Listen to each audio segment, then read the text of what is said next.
નમસ્કાર દર્શક મિત્રો તથા ખેડૂત મિત્રો, કૃષિ દર્શનના આજના આ કાર્યક્રમમાં આપ સૌનું હાર્દિક સ્વાગત છે। ખેડૂત મિત્રો, ખેતી અને ખેતર એ આપણા માટે ખૂબ અગત્યનું છે,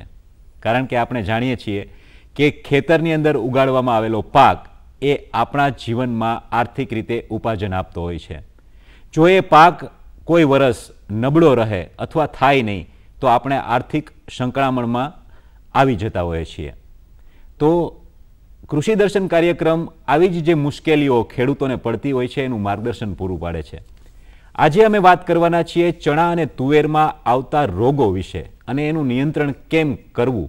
કેવી રીતે લેવું, એનું માર્ગદર્શન ક્યાંથી મળે અને એના માટે શું કરી શકાય, આવી તમામ ચર્ચાઓ આજના આ વિષયમાં અમે કરવાના છીએ। તો આ વિષયના તજજ્ઞ તરીકે આજે આપણી વચ્ચે શ્રી M.K. ચુડાસમા સાહેબ ઉપસ્થિત થયા છે, જે મદદનીશ સંશોધન વિભાગ વૈજ્ઞાનિક તરીકે તેઓ કઠોળ સંશોધન કેન્દ્ર જૂનાગઢ કૃષિ યુનિવર્સિટી ખાતે તેઓ ફરજ બજાવે છે। તો આપ સૌ વતી પહેલા સાહેબનું શબ્દસહ સ્વાગત કરીએ। નમસ્કાર સાહેબ। નમસ્કાર। આજના આ કાર્યક્રમમાં આપનું ખૂબ ખૂબ હાર્દિક સ્વાગત છે। સાહેબ, આપણે જે આજે વાત કરવી છે ચણા અને તુવેર વિશે વાત કરવાની છે, તો અમારા ખેડૂત મિત્રોને આપણે એક માર્ગદર્શન પૂરું પાડવું છે। તો સૌથી પહેલી વાત એ અમારા ખેડૂત મિત્રો વતી કે ચણા જે છે એની અંદર કયા કયા રોગો આવે એ વિશે અમારા ખેડૂત મિત્રોને જણાવો। ચણામાં આમ જોઈએ તો ખાસ કરીને મૂળના જે રોગ એટલે કે જમીનજન્ય રોગ છે એ વધારે જોવા મળે છે। તો જમીનજન્ય રોગની વાત કરીએ તો તેમાં મૂળનો સડો છે એટલે કે મૂળનો કોહવારો, પછી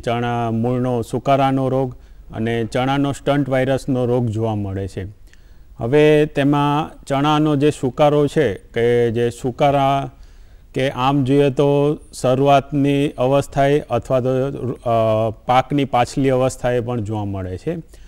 આમ જોઈએ તો સુકારાનો રોગ છે કે જેનાથી અંદાજિત 20% લઈને 50% જેટલું નુકસાની જોવા મળે છે। મૂળનો સડો છે એનાથી પણ 10%થી લઈને 30% જેટલું નુકસાની જોવા મળે છે। આ સિવાય ચણાનો જે સ્ટન્ટ વાયરસનો રોગ છે કે જેનાથી 10થી 15% જેટલું નુકસાની જોવા મળે છે। સાહેબ, તમે સુકારા રોગ વિશે અને મૂળના સડાના રોગ વિશે વાત કરી, તો એની અંદર પણ જે સુકારો છે એ તમે હમણાં કહ્યું કે શરૂઆતનો જે સુકારો છે, તો એ શરૂઆતનો સુકારો કેવી રીતે આવે એ વિશે અમારા ખેડૂત મિત્રોને પહેલાં જણાવો અને પછી આગળ પાછી આપણે વાત કરીએ। આ સુકારા વિશે વાત કરીએ તો શરૂઆતમાં જે વાવેતર થયા પછી એટલે કે 10થી 15 દિવસનો ગાળો છે કે ત્યારે જે સુકારાની શરૂઆત જોવા મળે છે। તેની જો વાત કરીએ તો તેમાં છોડ છે એ સામાન્ય રીતે પીળાશ તેના પાંદડા છે એ પીળાશ પડતા થઈ જાય છે અને છોડ લંઘાઈ જાય છે અને છેવટે છોડ સુકાઈ જાય છે। અને એમાં પાછોતરો સુકારો છે તો તે 30થી 35 દિવસથી લઈને પોપટા પાકે ત્યાં સુધી એમાં સુકારો આવવાની શક્યતા રહે છે। હવે આવા સુકારા છે કે નહીં એને ઓળખવા માટે હવે જ્યારે આવા રોગગ્રસ્ત જે છોડ છે તેને જ્યારે ઉપાડવામાં આવે તો એને ઉપાડીને પછી એનું જે મૂળનું નિરીક્ષણ કરવામાં આવે તો એ મૂળનો ભાગ છે કે જેને એને ઊભું ચીરવામાં આવે તો તેની જલવાહિની છે એ ઘેરા કથાઈ કલરની થઈ ગયેલી જોવા મળે છે। તો આવી રીતે તમે એને ઓળખી શકો છો। આ સિવાય જે મૂળના સડાની વાત કરીએ તો જે ચણાનો જે મૂળનો સડો કે જેમાં જે જમીનમાં ભેજનું પ્રમાણ વધુ રહેતું હોય અને વાતાવરણ થોડુંક ઊંચું તાપમાન જાય તો ત્યારે એમાં મૂળનો જે ફૂગ લાગવાનો એટલે કે મૂળનો કોહવારો થવાની શક્યતા રહે છે। હવે આવા જે છોડ છે કે જેને ઉપાડવામાં આવે તો તેના જે મૂળ છે કે જેના એની સિવાયના જે તંતુ મૂળ છે એ પણ નાશ પામી ગયેલા હોય છે। અને આવા જે છોડ જે એને નિરીક્ષણ કરીએ તો તે ખાસ તો આમ તો બટકણો થઈ ગયેલો આપણે જ્યારે એને તોડવામાં આવે તો ત્યારે આપણે એને બટકણો દેખાય છે। અને આ સિવાય તમે જ્યાં આમ જોઈએ તો જે સુકારાનો જે રોગ છે એ અમુક જે ઘેરામાં આવે છે અને જ્યારે છોડ છે એ અમુક અવસ્થા પછી એ પીળો પડી જાય છે અને છેવટે આખો છોડ છે એ સુકાઈ જાય છે. સાહેબ, ઘણીવાર ચણાનો જે સુકારો હોય અને મૂળનો જે સડો હોય તો આ રોગનું પ્રમાણ કેટલું હોય એમ તમારા ધ્યાનમાં એવું કોઈ નોંધનીય પ્રમાણ આવ્યું હોય તો અમારા ખેડૂત મિત્રોને જણાવો. આમ જોઈએ તો આ સુકારાનો અને જે મૂળના સડાનું છે બરાબર, આમ સુકારાનું રોગની જે પ્રમાણ એટલે કે અંદાજિત સુકારાને લીધે 20% લઈને 40% જેટલું નુકસાન જોવા મળે છે અને મૂળના સડાથી લઈને પણ આ અંદાજિત 10થી લઈને 40% જેટલું નુકસાન જોવા મળેલ છે. સાહેબ, વચ્ચે મને પણ એક પ્રશ્ન થયો કે ચણા અને તુવેર જે છે એ જનરલી આમ જુઓ તો પાણીવાળી જગ્યા હોય ત્યાં અથવા જ્યાં વધારે પાણી હોય એવી જગ્યાએ ઉગાડવામાં આવતું હોય તો ચણા અને તુવેર જે છે એમાં જે આ રોગોનું પ્રમાણ આવતું હોય અને આ રોગો જે એટલા બધા ઉત્પન્ન થાય ત્યારે અમારા ખેડૂત મિત્રોએ શું કરવું જોઈએ એને આપના જ્ઞાન પ્રમાણે એને આપને માર્ગદર્શન આપો. ચણામાં ખાસ તો વાત કરીએ તો તેમાં જે જમીનજન્ય રોગ છે કે જેના નિયંત્રણ માટેની વાત કરીએ તો આપણે ખાસ તો સૌપ્રથમ તો બિયારણની પસંદગી કે જે બિયારણની આપણે પસંદગી કરીએ કે જે આ જે સુકારા છે કે જે જમીનજન્ય રોગ છે એની સામે પ્રતિકારક હોય છે. તો તેની જે વાત કરીએ તો ગુજરાત ચણા 5 નંબર છે, આ સિવાય ગુજરાત ચણા 6 નંબર છે કે જેમાં વાત કરીએ તો ગુજરાત ચણા 5 નંબર કે જે આપણે પિયત વિસ્તાર માટે ભલામણ કરવામાં આવે છે અને ગુજરાત ચણા 6 નંબર છે કે જે બિનપિયત વિસ્તાર માટે ભલામણ કરવામાં આવે છે. હવે આ થઈ બિયારણની પસંદગી કે જે આ રોગ સામે પ્રતિકારકતા ધરાવે છે. તો આવું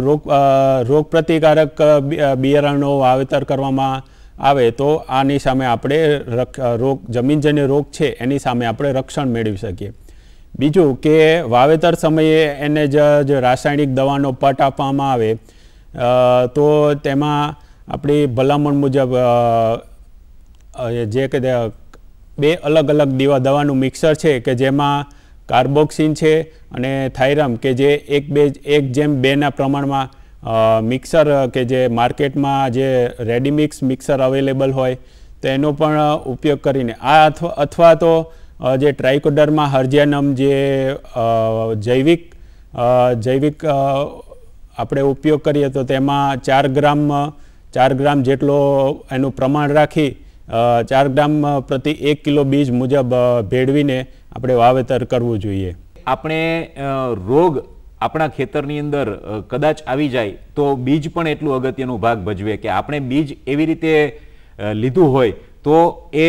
રોગની સામે રક્ષણ મેળવી શકે એવું આપણે ચુડાસમા સાહેબનું કહેવું છે. હવે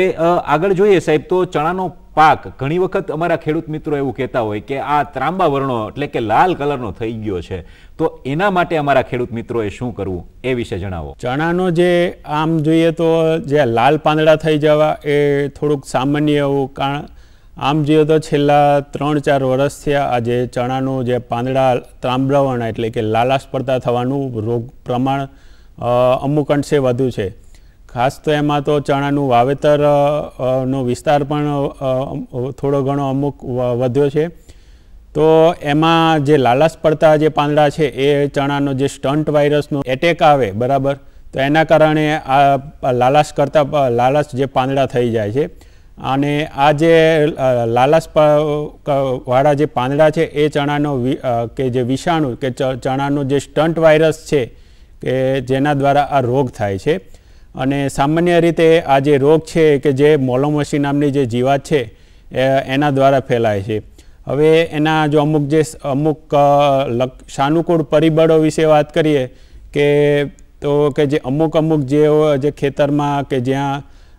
છોડવાની સંખ્યા અમુક અંશે થોડીક ઓછી રહી ગઈ હોય તો ત્યાં આ રોગનું પ્રમાણ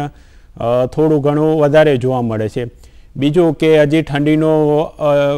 શરૂઆત થઈ ના હોય અને વહેલું વાવેતર કરેલું હોય તો એવી પરિસ્થિતિમાં પણ આ રોગ આવવાની શક્યતા વધારે જોવા મળે છે. ઘણી વખત એવું સાંભળવા મળેલું છે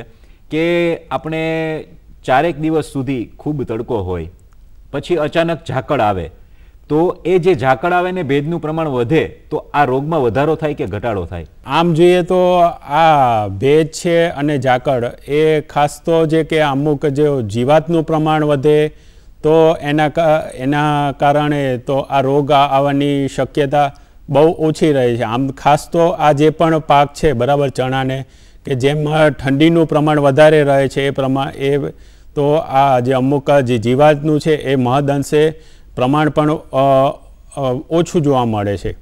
તો આ રોગ આવવાની એમ જોઈએ તો શક્યતા ઓછી રહે છે, કારણ કે જ્યારે ઠંડીનું વાવેતર ઠંડી જ્યારે જેમ પડે પછી જ જો વાવેતર કરેલું હોય તો આ રોગ આવવાની શક્યતા બહુ ઓછી રહે છે. ઠંડી જેમ વધારે પડે એમ જે આ રોગ છે એ ઓછો આવે છે. હવે આગળ સાહેબ આપણે તુવેરની વાત કરીએ તો તુવેરની અંદર કયા કયા પ્રકારના રોગો આવે એ વિશે અમારા ખેડૂત મિત્રોને જણાવો. તુવેરના ખાસ તો જે એક જમીનજન્ય રોગ વિશે વાત કરીએ તો તુવેરમાં પણ ચણાની જેમ સુકારાનો રોગ આવે છે, અને આ સિવાય જેમાં વાયરસનો રોગ કે જે સ્ટરેલિટી મોઝેઇક એટલે કે તુવેરનો વ્યંધત્વનો રોગ એ પણ જોવા મળે છે.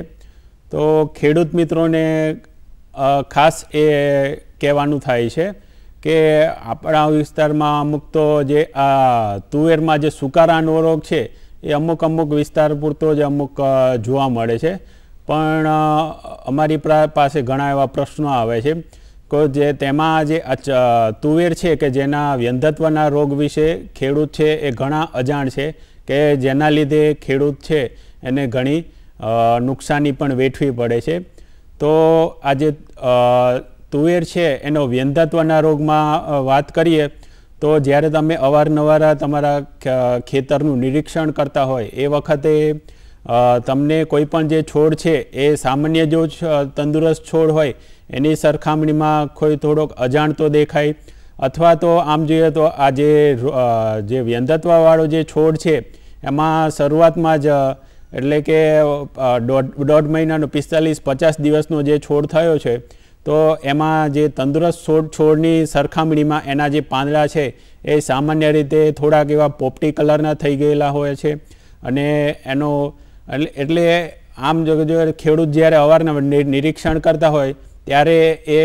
એને ઓળખી શકતા નથી. તો એ જે છોડ છે એનો વિકાસ પણ જે તંદુરસ્ત છોડની જેવો જ જોવા મળે છે. હવે આવા જે છોડની એટલે આવા જે રોગની વાત કરીએ વ્યંધત્વની, તો એ રોગ છે જે કથેરી દ્વારા ફેલાય છે કે જે આપણે નરી આંખે દેખી શકતા નથી. તો એ આવા જ્યારે છોડ છે એ તંદુરસ્ત છોડની જ્યારે જો ઉછરી રહ્યો છે ત્યારે આપણે એને ઓળખી શકતા નથી. તો શરૂઆતના જ દિવસોમાં જો તેને ઓળખવામાં આવે તો એવા જે રોગીશ છોડ છે એને ઉપાડીને એનો નાશ કરવો જોઈએ, તો એ આગળ ફેલાતો અટકાવી શકાય. એનો મતલબ એવો થયો કે જેમ ચણાની અંદર લાલ ત્રાંબા વર્ણો રોગ આવે એવી રીતે તુવેરની અંદર આ પ્રકારનો રોગ આવે. હવે ખેડૂત મિત્રો ઘણી વખત એવું થાય કે એ ખેતરમાં જતા હોય એ ઓળખી પણ લે, પણ એની અંદર દવા કઈ વાપરવી? તુવેરની અંદર જો આવો રોગ આવે તો એમાં કઈ કઈ દવા વાપરી શકાય? આમ જોઈએ તો આ રોગ એવામાં કે જે ખેડૂત જે બળગા પાક તરીકે લે છે બરાબર તુવેર જે કે તો એમાં આ રોગ આવવાના શક્યતા વધારે રહે છે, અને જે જગ્યાએ ભેજવાળી જગ્યા હોય એવી જગ્યાએ આ રોગના આવવાની શક્યતા વધારે રહે છે. તો એના માટે કે જે આની રોગ પ્રતિકારક જે જાતો છે કે જે BDN 2 નંબર અને વૈશાલી જેવી જાત છે કે જેના રોગ પ્રતિકારક જાત કે જેનું વાવેતર કરવું જોઈએ. બીજું કે જ્યારે આ રોગ તમે વાવેતર કર્યા પછી તમારી તુવેર અંદાજિત 40 થી 45 દિવસની જેવી થાય કે તમને એવું હોય કે અમુક આજુબાજુ વિસ્તારમાં ક્યાંય કે અગાઉના વર્ષોમાં આ રોગ જોવા મળ્યો હોય તો આ જે કથેરીનાશક દવા છે કે જેના દ્વારા આપણે આ રોગ છે એને એટલે કથેરીનું નિયંત્રણ કરીએ તો આ રોગ છે એનું પણ આપણે નિયંત્રણ કરી શકાય. તો જેમાં કથેરીનાશક દવા છે કે જેમાં પ્રોપરગાઇડ 57% EC છે, ફેનપાયરોક્સિમેટ છે, ફેનાઝાક્વિન છે, કે જે અલગ અલગ દવા છે કે જે 15 લીટર પાણીમાં 15 મિલી ભેળવીને એનો 45 દિવસે અને પછી જરૂર પડે તો 15 દિવસના ગાળે, એટલે કે 45 દિવસે, પછી 65 દિવસે અને 75 દિવસે જરૂર પડે ત્યારે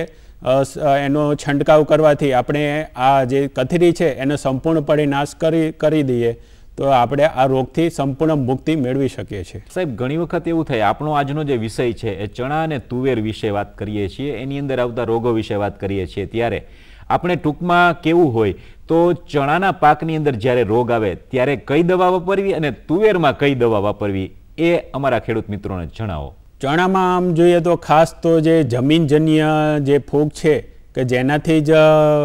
આ રોગ વધારે ફેલાય છે. ખાસ તો આમ જોઈએ તો આ જે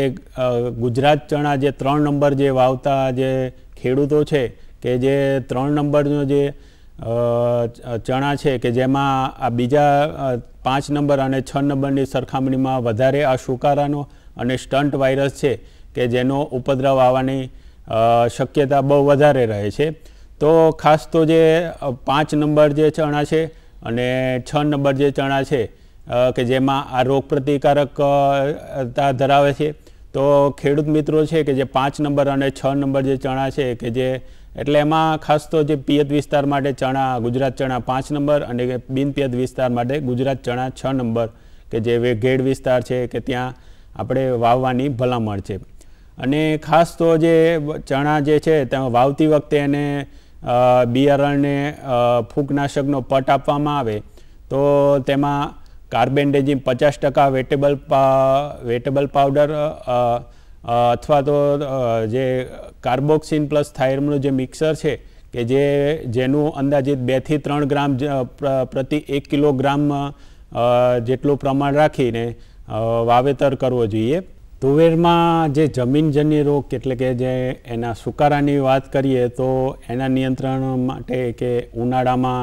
ઊંડી ખેડ કરીને જમીનને તપવા દેવી જોઈએ, તો જેના કારણે કે જમીનના જે રોગકારકો છે એ નાશ પામે છે. પછી કે જમીન તૈયાર કરતી વખતે કે જે ટ્રાઇકોડર્મા હર્જિયનમ નામની જે ફૂગ છે એ ફૂગથી જે ફૂગને આપણે જે છાણિયું ખાતર છે એની સાથે ભેળીને અને એનાથી વૃદ્ધિ કરેલું જે છાણિયું ખાતર છે એ જમીન તૈયાર કરતી વખતે એમાં આપી દેવું જોઈએ. પછી કે જે સુકારા સામે જે પ્રતિકારક જાતોની વાત કરીએ તો એમાં આપણે જીજેપી 1 નંબર છે, BTN 2 નંબર છે કે જે વૈશાલી કે જેવી સુકારા પ્રતિકારક જાતો છે કે જેનું વાવેતર કરવામાં આવે તો જેમાં સુકારો આવવાની શક્યતા ઘણી ઓછી રહે છે. બીજું કે આ જે તુવેર છે એની વાવણી કરતી વખતે ફૂગનાશક જેમાં કે જે કાર્બેન્ડેઝિમ 50% છે અથવા તો થાઇરમ અથવા તો કાર્બોક્સિન જે બેનું મિક્સર છે કે જે 1:2 ના પ્રમાણમાં રાખી પ્રતિ 1 કિલોગ્રામ બીજ દીઠ 3 ગ્રામ જેટલું પ્રમાણ રાખીને વાવેતર કરવું જોઈએ કે જેના લીધે જેમાં સુકારો આવવાની શક્યતા ઘણી અંશે ઓછી રહી જાય છે.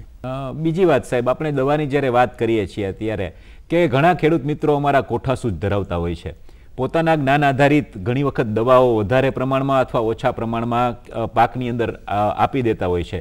તો આવા જે ખેડૂત મિત્રોને છે એને આપણે માર્ગદર્શન આપવું હોય તો શું આપી શકાય? ખેડૂત મિત્રો માટે ખાસ તો એ જ ધ્યાન રાખવા જેવું છે કે જે આપણે બજારમાં મળતી જે રેડીમિક્સ દવાઓ છે કે જે એનો જ ઉપયોગ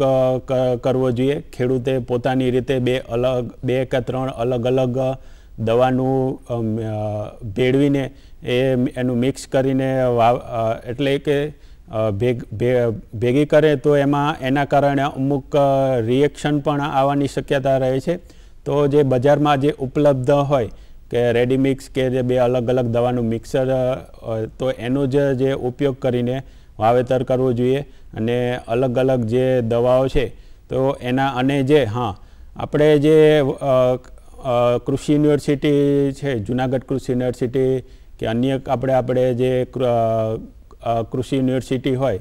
ગુજરાતની કે જ્યાં ખેતીનું માર્ગદર્શન મળતું હોય તો જે ત્યાંના આપણે વૈજ્ઞાનિકોની ભલામણ મુજબ જ એનું પ્રમાણ રાખી જે એનો ઉપયોગ કરવો જોઈએ. ખાસ આ એટલા માટે કે ઘણી વખત એ ના કરવામાં આવે તો તેના કારણે અમુક જે છોડ ઉપર પણ એની આડઅસર પણ જોવા મળી શકે છે. દાખલા તરીકે સાહેબ, આપ સંશોધન ક્ષેત્રે સંકળાયેલા છો, તો એવું ક્યારેય બન્યું છે સર કે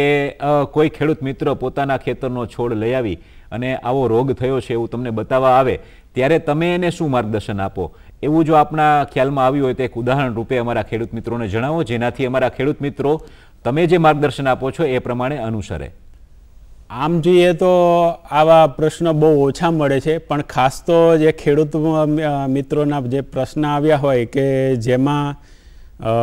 નિંદામણ નાશક જે દવાઓ છે કે એના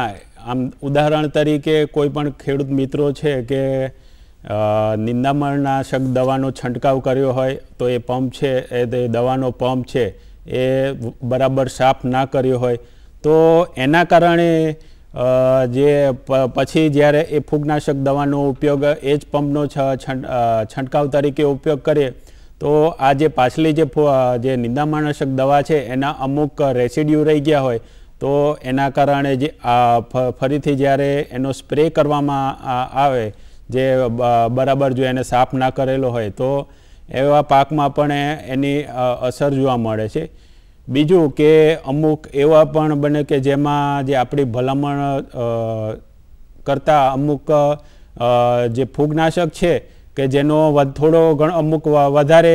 પડતો એનો ડોઝ રાખી દીધો હોય તો એના કારણે પણ એમાં ઉગાવામાં પણ થોડી ઘણી અસર જોવા મળે છે અને ઉગાવામાં પણ જે ચણા છે એ અમુક અંશે એનો ઉગાવો છે એનું પ્રમાણ પણ ઓછું જોવા મળે છે. તુવેરની અંદર વંધ્યત્વનો જે રોગ આવે છે એ રોગ એવો કોઈ પણ રોગ એ ચણામાં આવે ખરો? ના, એવું નથી બનતું, કારણ કે ચણાનો જે વાયરસ છે એ ચણાનો જે સ્ટન્ટ વાયરસનો રોગ છે એ પણ અલગ છે અને તુવેર છે તુવેરનો જે મોઝેઇક એટલે કે સ્ટરલેટ મોઝેઇક છે એ પણ અલગ વસ્તુ છે. તો બે છે એ એકબીજામાં આવી શકે નહીં અને બેયના રોગકારક એટલે કે ફેલાવો છે એ પણ અલગ અલગ જીવાતો દ્વારા થાય છે. ચણાનો જે સ્ટન્ટ વાયરસ છે આમ જોઈએ તો મોલોમસી નામની જીવાત દ્વારા ફેલાય છે અને તુવેરનો વ્યંધત્વ છે એ કથીરી દ્વારા ફેલાય છે. જોયું ને ખેડૂત મિત્રો, શ્રી એમ કે ચુડાસમા સાહેબે આપણને આજે ચણા અને તુવેરના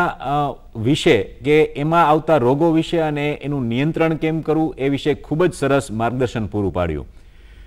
સાહેબ, આજના કાર્યક્રમમાં અમારા ખેડૂત મિત્રોને આપે જે માર્ગદર્શન પૂરું પાડ્યું છે એ બદલ હું આપનો ખૂબ ખૂબ આભાર માનું છું. ખેડૂત મિત્રો, આવી જ રીતે અમે કૃષિ દર્શન કાર્યક્રમમાં વારંવાર અલગ અલગ વિષય લઈને, અલગ અલગ વાત લઈને, અલગ અલગ માર્ગદર્શન લઈને આપની સામે ઉપસ્થિત થતા રહેશું. ત્યાં સુધી અમને રજા આપશો.